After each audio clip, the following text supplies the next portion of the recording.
नमस्कार डॉक्टर साहब। नमस्कार डॉक्टर साहब, हाल ही में सोशल मीडिया पर आपके और आपके हॉस्पिटल पर एक 5 महीने की बच्चे की मृत्यु को लेकर कुछ गंभीर आरोप और वीडियो सामने आए हैं। इन आरोपों ने जनता के बीच में काफी भ्रम पैदा किया है। एक जिम्मेदार सोशल मीडिया के नाते हम इस मामले के तथ्यों को स्पष्ट करना चाहते हैं और आपका पक्ष भी जनता के सामने रखना चाहते हैं।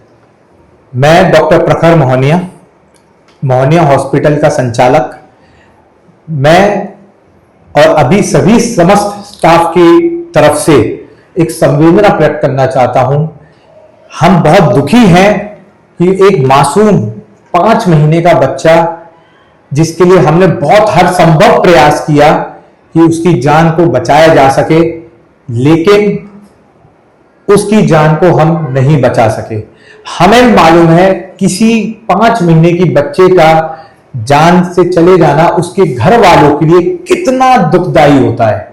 यह दुख एक वही आदमी समझ सकता है जिसने अपना बच्चा खोया हो।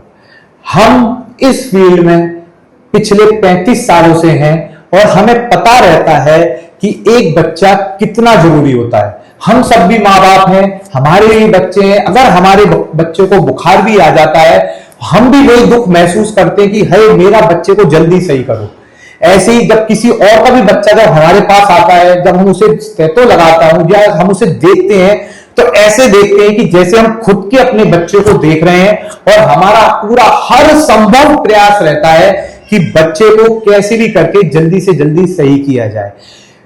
हमें मालूम है कुछ चीजें हमारे हाथ में नहीं होती हैं, कुछ बीमारियां ऐसी होती हैं, कुछ व्यवस्था ऐसी होती है कि जिससे कभी हर जने को नहीं बचाया जा सकता। तो इसलिए सबसे पहले मैं बहुत ज्यादा आपका आभार करता हूं कि आप कम से कम पहले मीडिया कर्मी हमारे पास आए जिसने हमारा पक्ष जाना। अभी तक इन 14 दिनों में सिर्फ एक तरफ की ही बातें दिखाई गई हैं। ना तो कोई मीडिया वाले ने आके हमसे बात करी, ना उन्होंने हमारा पक्ष जाना। और आपसे भी मैं आपके लिए शुक्रिया अदा करता हूं अपने समस्त स्टाफ की तरफ से कि आप आए और अब हम अपना भी पक्ष आपके समस्त प्रस्तुत कर सकते हैं और आपके माध्यम से पूरे आगरावासी या जिन जिन ने भी वो वीडियो देखा है वो भी एक बार हमारा पक्ष जाने। पहली बात तो डॉक्टर साहब, आपने बहुत अच्छी बात कही कि मीडिया सिर्फ एक पक्ष को लेकर चल रही है। ये गलत है। मीडिया का मतलब ही ये होता है कि दोनों पक्षों को लेकर चले और जो भी घटनाएं हुई है दोनों तरफ से, चाहे किसी भी पक्ष से हो, दोनों को ही रखना चाहिए और दोनों की ही पोस्ट डालनी चाहिए। जी, थैंक यू सो मच, आपने ये बताया। बाकी ये मीडिया वालों की गलती है, उसके लिए मैं आपसे क्षमा चाहता हूं। वैसे डॉक्टर साहब, मेरा आपसे एक क्वेश्चन है। सबसे पहले ये बताइए, परिवार का आरोप है डॉक्टर साहब से या हॉस्पिटल से कि बच्चा बिल्कुल ठीक था, अस्पताल की लापरवाही से उसकी जान गई। इस पर आप क्या कहेंगे? देखिए, बच्चा ये हमारे पास 27 की रात यानी कि सुबह अर्ली मॉर्निंग, सुबह के 1 बजे बच्चा हमारे पास इमरजेंसी में आया। बच्चा रो रहा था, बच्चे को तेज बुखार था। रात के 1 बजे आ रहा है कोई मरीज, तो यानी कोई तो दिक्कत है, तभी वो आ रहा है। नहीं तो वो सुबह भी आ सकता था ओपीडी टाइम पे। वो आया, बच्चा बहुत तेज रो रहा था, उसे फीवर था। अब मैं थोड़ा सा पीछे जाना चाहूंगा कि ये बच्चा हमारे पास 27 की सुबह, जब रात के 1 बज रहे थे, यानी कि 26 की रात और 27 की सुबह, रात के 1 बजे रोता हुआ और बड़ी तेज बुखार में आया था। बच्चा जब रात के 1 बजे आ रहा है, यानी कि कोई ना कोई तो उसे तकलीफ थी, घर पे उसे कोई ना कोई दिक्कत थी कि वो हमारे पास आए रात के 1 बजे। बिल्कुल, हमने देखा बच्चे को उस समय 103 बुखार था, वाकई में बहुत ज्यादा तेज बुखार था, बच्चा रो रहा था। अब मैं आपको थोड़ा सा पीछे लेना चलता हूं। ये बच्चा एक बहुत ही आगरा के एक अच्छे डॉक्टर को दिखा रहा था। उसका पर्चा आप प्लीज ले लीजिएगा, उसको लगाइएगा। काफी अच्छे अनुभवी डॉक्टर हैं, उनको ये 22 तारीख से दिखा रहा था, जहां पर बच्चे को 22 तारीख से जुकाम, खांसी और बुखार चल रहा था। बच्चे को यह बीमारी 19 तारीख से थी। पहली बार उन्होंने किसी अच्छे डॉक्टर को 22 तारीख को दिखाया। 22 तारीख को डॉक्टर साहब ने अच्छे इंजेक्शन, बहुत बढ़िया इंजेक्शन, बिल्कुल फर्स्ट क्लास इंजेक्शन लगा, इसमें कोई दो राय नहीं है। इतने हैवी इंजेक्शन तभी लगाए जाते हैं जब बच्चे को ज्यादा बीमारी बढ़ चुकी हो। 22 तारीख को डॉक्टर साहब ने देखा, उसकी जांचें कराई, एक्सरे कराया और जांच में बच्चे को उनकी जो रिपोर्ट है, जो 22 तारीख की जो रिपोर्ट है, जो उन डॉक्टर साहब ने कराई थी, उसमें बच्चे को इंफेक्शन आया, जिसका अर्थ थी बच्चे का सीआरपी उस समय 0.7 था, लगभग नॉर्मल के करीब था। बच्चे को उन्होंने फिर दवाई लिखी, एक्सरे में निमोनिया आया था, फिर वो बच्चे को लेके 25 तारीख को दोबारा गए। बच्चे को 25 तारीख तक आराम नहीं मिला था। 25 तारीख को उन्हीं डॉक्टर साहब को दिखाया जो उनका इलाज कर रहे थे। इलाज में डॉक्टर साहब ने फिर से देखा और उनको 25 तारीख को ही दोबारा से भर्ती के लिए बोला, एडवाइस एडमिशन, जहां पे मरीजों ने मना कर दिया, घर वालों ने, कि हमें भी भर्ती नहीं कराना है, और उसका डॉक्टर साहब ने लिख भी दिया कि रिफ्यूज बाय अटेंडेंट। ये 25 तारीख को हुआ। 25 तारीख को डॉक्टर साहब ने कहा ठीक है, आप भर्ती नहीं हो रहे तो सेम ट्रीटमेंट को 2 दिन के लिए और चला दो। मतलब आप कहना चाहते हैं डॉक्टर साहब, बच्चे की तबीयत 19 तारीख से ही खराब है, 19 तारीख से खराब, और उसको फर्स्ट टाइम इलाज के लिए ले जाएगा 22 तारीख को, 22 तारीख को, और दोबारा फिर तबीयत खराब होने पर 25 तारीख को उसी डॉक्टर के पास आपके पास लाएगा 27 तारीख। हमारे पास 27 की बिल्कुल सुबह जो 1 बजे। इससे पहले डॉक्टर थे वो बढ़िया इलाज कर रहे थे, क्योंकि बच्चा संक्रमित था ऑलरेडी, उसे बिल्कुल दिक्कत जाएगा, बच्चे को दिक्कत थी, तभी उन्होंने इतने हैवी एंटीबायोटिक्स लिखे। नहीं तो हम तो भाई पर्टिकुलरली ओपीडी बेसिस पे इतनी हैवी एंटीबायोटिक नहीं लिखते हैं, हम अपना बता दें। फिर 25 तारीख को उन्होंने बोला कि भाई भर्ती हो जाओ, बच्चे की जरूरत है, जिसको उन्होंने मना कर दिया कि भाई हमें भर्ती नहीं करना, और बच्चों के परिजनों द्वारा मना कर दिया गया, डिक्लाइन कर दिया गया, हम बच्चे को भर्ती नहीं करेंगे। अब 27 की रात को, जैसे कि वो भी शहीद नगर में रहते हैं, हमारा भी हॉस्पिटल में शहीद नगर में ही है, उन्होंने कहा कि अब दिक्कत हो रही है तो आदमी सबसे पहले पास के हॉस्पिटल में जाता है। ये वाले डॉक्टर साहब दूर बैठते हैं, ये बैठते हैं आपके पचकुइया की तरफ, तो वहां से मरीज के लिए पॉसिबल नहीं था, और रात में वो मिलते भी नहीं है। हमारा हॉस्पिटल 24 घंटे खुलता है, 24 घंटे डॉक्टर रहते हैं।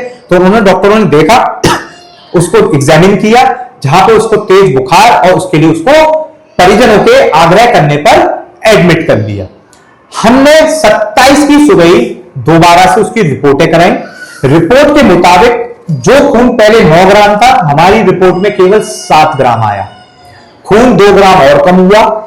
इन्फेक्शन जो पहले 17,400 था, वो इन्फेक्शन दोबारा से 25,000 हो गया था। इतनी हैवी एंटीबायोटिक के बावजूद भी उसका इन्फेक्शन बढ़ता जा रहा था। सीआरपी जो पहले केवल मात्र 0.7 था, वो भर के 136 हो गया था।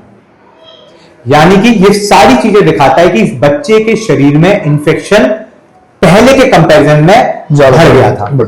उसके बाद हमने मरीज की रिपोर्ट्स आई, तुरंत हमने उसको हमने रिपोर्ट से पहले ही इसी रिपोर्ट के आधार पर हैवी एंटीबायोटिक शुरू कर दी थी, जिसका जोखा पूरा फाइल में मौजूद था, जिसको हमने डीसीपी को और सीएमओ को सबमिट कर दिया है। दूसरा, फिर हमने उनको शाम को बोला ब्लड चढ़ाइए। ब्लड चढ़ाना जरूरी है, क्योंकि इतने इन्फेक्शन में पूरे डॉक्टर कहेंगे कि ब्लड चढ़ाना बहुत अनिवार्य काम होता है। बिल्कुल। ब्लड चढ़ाया। ब्लड चढ़ाना जैसे ही शुरू हुआ, उसके 9:35 पे ब्लड शुरू हुआ। 10 बजे बच्चे को ठंडी आई, कपकपी हुई। बिल्कुल सही बात है, ये चीज ब्लड के रिएक्शन से किसी भी नॉर्मल बच्चे को हो सकता है, और हम लोग अपने इतने ब्लड चढ़ाते हैं, हमें भी ये चीजें दिख जाती है। हमारे सीधे सीधे प्रोटोकॉल है। तुरंत हमने दवाई बंद करी, हमने बच्चे का ब्लड तुरंत बंद किया, और तुरंत जो प्रोटोकॉल के अकॉर्डिंग जो दवाइयां होती हैं, हमने दवाइयां दी, और बच्चे को 15 से 20 मिनट के अंदर पूरा आराम मिल गया। हमने फिर भी प्रिकॉशन लेके उसको अपने ही हॉस्पिटल के आईसीयू में रख लिया, पीआईसीयू में रख लिया।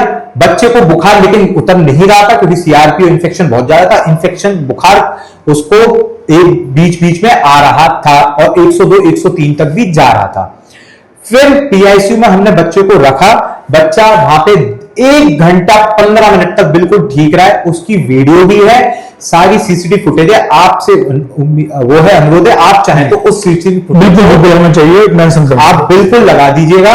सारी तरीके की सीसीटीवी फुटेज जो आपको चाहिए हमने आपको साइज दी है। उसके बाद हमने बच्चे का वहां पे इलाज किया। बच्चा 1-2 घंटे तक बिल्कुल ठीक रहा। रात के 12:15 बजे इतने इन्फेक्शन की वजह से बच्चे को दौड़े आए।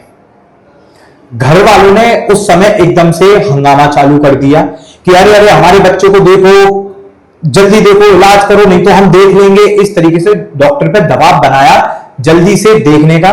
सीसीटीवी फुटेज में आप देखिएगा, डॉक्टर उस जगह अकेला नहीं था, साथ में 5 से 6 लोग घर वाले भी थे जो कि आईसीयू में अलाउ नहीं होता है। बार बार मना करने के बावजूद भी वो अंदर थे, नहीं जा रहे थे और डॉक्टर के ऊपर दबाव डाले थे, जल्दी से देखो हमारे बच्चे को, अगर कुछ होगा तो हम देख लेंगे।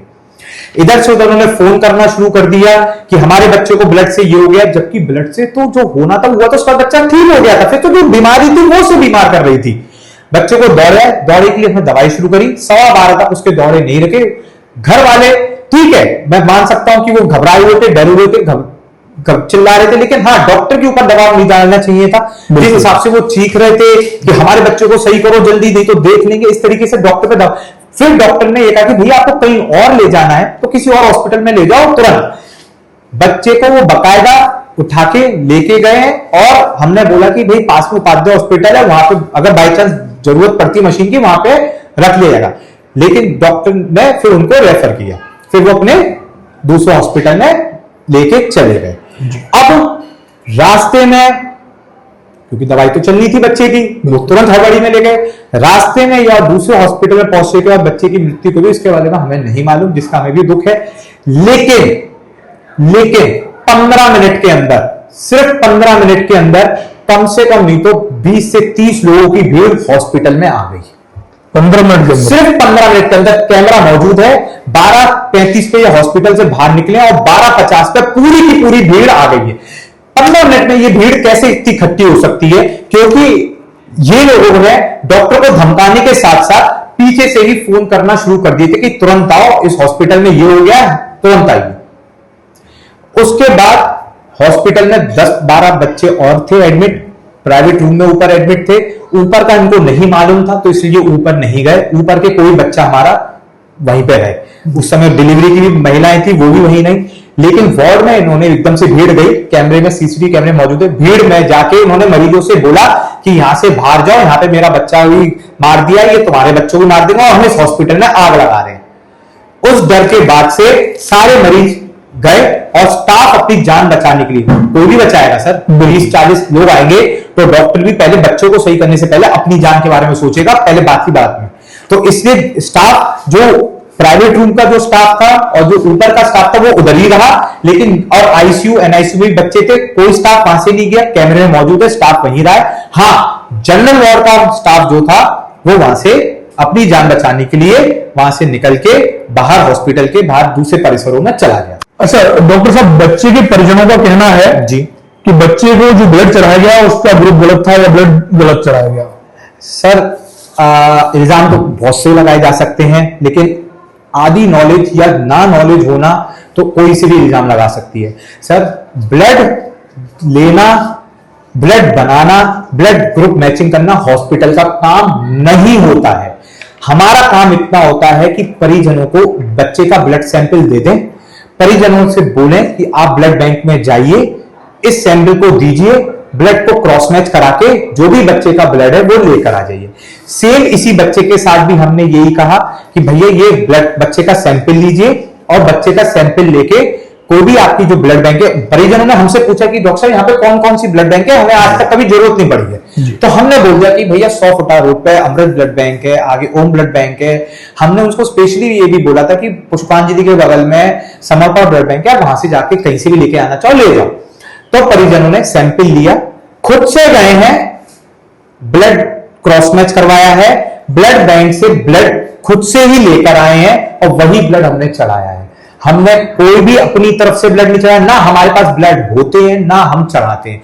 जो ब्लड बैंक हमें क्रॉस मैच करके ब्लड देती है, उस ब्लड बैंक की ये छाया प्रति भी इस फाइल में मौजूद है। जिस ब्लड बैंक ने हमें ब्लड दिया है वही ब्लड की छाया प्रति हमारी इस फाइल पे मौजूद भी है। अच्छा डॉक्टर साहब, परिजनों द्वारा यह भी आरोप लगाया गया है कि आपने अस्पताल ने बच्चे की फाइल गायब करने की कोशिश की। सर मैं बोला ना, इल्जाम तो जितनी भी लगा दो कम है, तब तक कम है जब तक आप सामने वाले से पूछोगे नहीं। एक पक्ष का पूछा गया, उन्होंने फाइल नहीं मिली तो उन्होंने चोरी का इल्जाम लगाया, फाइल ये रही सर। और दूसरे दिन ही इस फाइल की कॉपी, एक एक copy CMO office, DCP office पे सबमिट करके आ चुके हैं। सेकंड डे, 3 दिन भी नहीं, 4 दिन भी नहीं, अगले दिन भी सेकंड डे हम जाके इस फाइल की सबमिट करें आए। इसमें जो भी है सारी रिपोर्ट्स, अपने यहाँ की रिपोर्ट्स, सब चीजें हम लोग सेकेंड डे समझ गए। लेकिन बस किसी ने हमसे आके पूछा नहीं, हमसे पूछते, परिजनों की मान ली, परिजनों की सुन ली, या किसी एक जने की सुन ली, उसी को उन्होंने सत्य मान लिया। बस ये चीज है। और वहां पे जितने भी मरीज थे सभी की फाइल हमारे पास आज भी है। वहां पे मरीज जो एडमिट थे वो हमें दिखा के भी आ चुके, दोबारा दिखाने भी आ चुके हैं। आपको सबका नंबर दे दिया जाएगा, आप उनसे जाके एक बार और जो पुष्टि कर लीजिए। अगर मैं गलत हूं, हो सकता है कैमरे गलत नहीं बोलेंगे, एक आदमी गलत बोलेगा, लेकिन मरीज, दूसरे मरीज गलत नहीं बोलेंगे। जी डॉक्टर साहब, फिर इस घटना के बाद आप जनता से क्या अपील करना चाहेंगे? मेरी बस जनता से यही अपील है, डॉक्टर पर विश्वास रखिए। अगर आप कोई भी सीरियस बच्चा होगा, अगर उस समय ये बोलेंगे कि डॉक्टर साहब मेरे बच्चे को देख लो, नहीं तो ये कर दे, तो बच्चे को कोई नहीं बचा सकता, ऊपर वाला भी नहीं बचा सकता। डॉक्टर को अपना काम करने दीजिए।